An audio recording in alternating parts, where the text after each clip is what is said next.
योगी आदित्यनाथ जब से सीएम बने हैं, उनका सबसे पहला काम है यूपी के माफियाओं और अपराधियों को ठिकाने लगाना। ठिकाने लगाने के लिए ठोक दो नीति पर कई बार सवाल उठाया गया, लेकिन ना तो योगी पुलिस डिगी और ना ही योगी आदित्यनाथ का मनोबल कम हुआ। पिछले 4 साल में योगी के राज में 51 मुस्लिम अपराधियों का एनकाउंटर हुआ।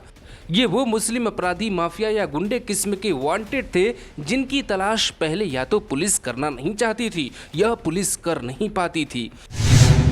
19 मार्च साल 2017 को योगी आदित्यनाथ ने शपथ ली। इसके बाद यूपी में शुरू हुआ ऑपरेशन क्लीन यूपी। इसी क्लीन यूपी ऑपरेशन में पुलिस ने अपराधियों को ढेर करना शुरू किया। वैसे तो कुल 135 अपराधी एनकाउंटर में ढेर हो चुके हैं, लेकिन इनमें से 51 अपराधी मुस्लिम धर्म से हैं। ऐसा लोग कहते हैं कि सपा सरकार में इन मुस्लिम अपराधियों के साथ सरकार भाइयों वाला व्यवहार करती थी। सपा सरकार में महज 2 दर्जन ही एनकाउंटर हुए और उनमें से ज्यादातर मुस्लिम नहीं थे। तो क्या सच में सपा और बसपा की सरकारों में मुस्लिम धर्म से जुड़े हुए अपराधियों को बचाया गया था? जो यूपी से हैं उन्हें सब पता है, जो बाहरी राज्य के हैं उन्हें हम बताते हैं।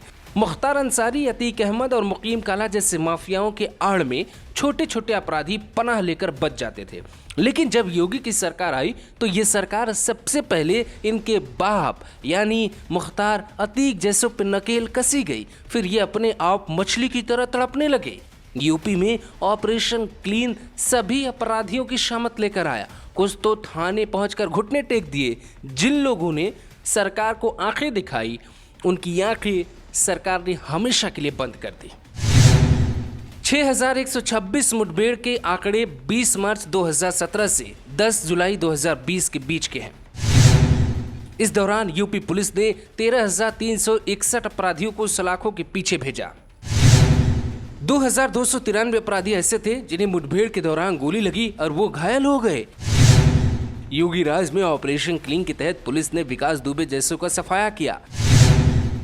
मुठभेड़ के दौरान 894 पुलिस वालों को भी गोली लगी और वो घायल हुए। ऑपरेशन क्लीन में अब तक 13 पुलिस वाले भी शहीद हो चुके हैं। योगी के शुरुआत के 2 साल में उत्तर प्रदेश पुलिस ने 100 से ज्यादा लोगों को एनकाउंटर में मार गिराया। जिसके बाद विवाद शुरू हुआ तो सरकार की तरफ से सख्त निर्देश दिए गए कि मुठभेड़ों में अपराधियों को जिंदा पकड़े जाने की ज्यादा कोशिश करें। इसका नतीजा ये था कि बाकी के 2 साल में यूपी पुलिस ने काफी कम संख्या में एनकाउंटर किए, लेकिन अपराधियों को पकड़ने की जो रफ्तार थी वो और तेज हो गई। हालांकि ये भी सच है कि इन 135 एनकाउंटर में से करीब 51 मुस्लिम समाज के हैं, जिसको लेकर ओवैसी जैसे नेताओं ने योगी सरकार पे यह आरोप लगा दिया था कि वो मुसलमानों को जानबूझ के मार रहे हैं। हालांकि इन सभी मरने वाले अपराधियों का रिकॉर्ड बताता है वो न सिर्फ दुर्दांत अपराधी रहे हैं, बल्कि इनकी करतूतों से समाज में लंबे समय तक डर का वातावरण भी रहा। इसीलिए जनता कहती है योगी ने माफियाओं और अपराधियों को ठिकाने तो लगा ही दिया है। अब सवाल चाहे जो भी खड़ा हो। Bureau report, global Bharat TV.